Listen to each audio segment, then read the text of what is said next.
Right, this little video clip we will call Prickly Pears.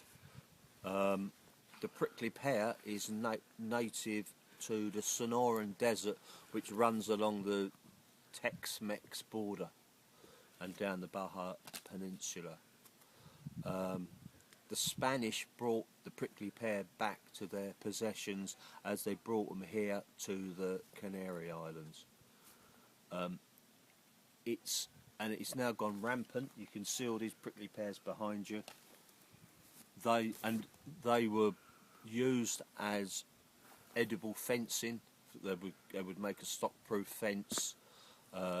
People could eat the pads in times of emergency, and you can see you can eat the pears. There's a prickly pear there. They're not pears at all. They're cactus fruit. What else about them?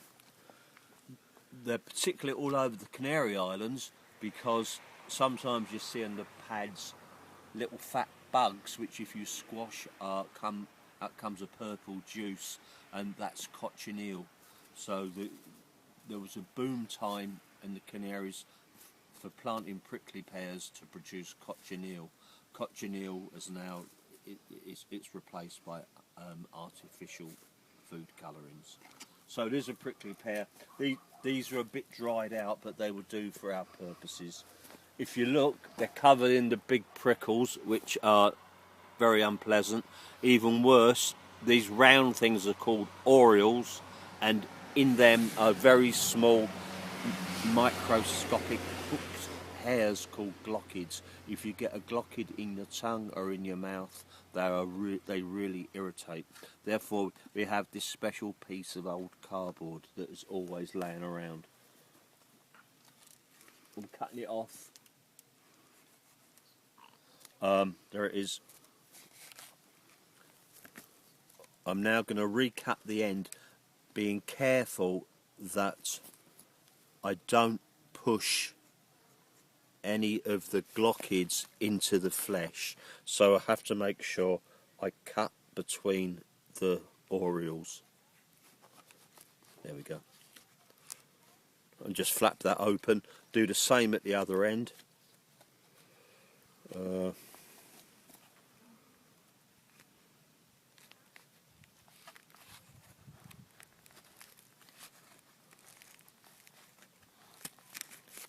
Flapping that end open like that.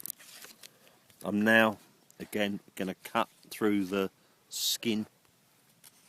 Got it there, Sarah? I'm cutting through the skin, avoiding the orioles so that I don't push the glockids into the flesh. And then if I run my knife under the skin,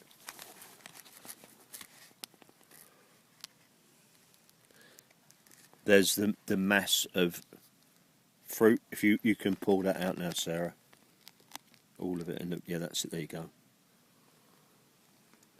Should I put it in my mouth or yours? Half you, half me. Okay, there you go. So it's very seedy. It's sweet and juicy, and very refreshing. And often, in a desert situation, in the Canaries or in North America, for example, it's the only edible thing around. You'll also find it, of course, if you're staying in some posh hotel, you'll get big fat juicy ones there because the guy will be watering the pears every day. Any questions? That's it, isn't it? No questions, sir. Okay, thanks.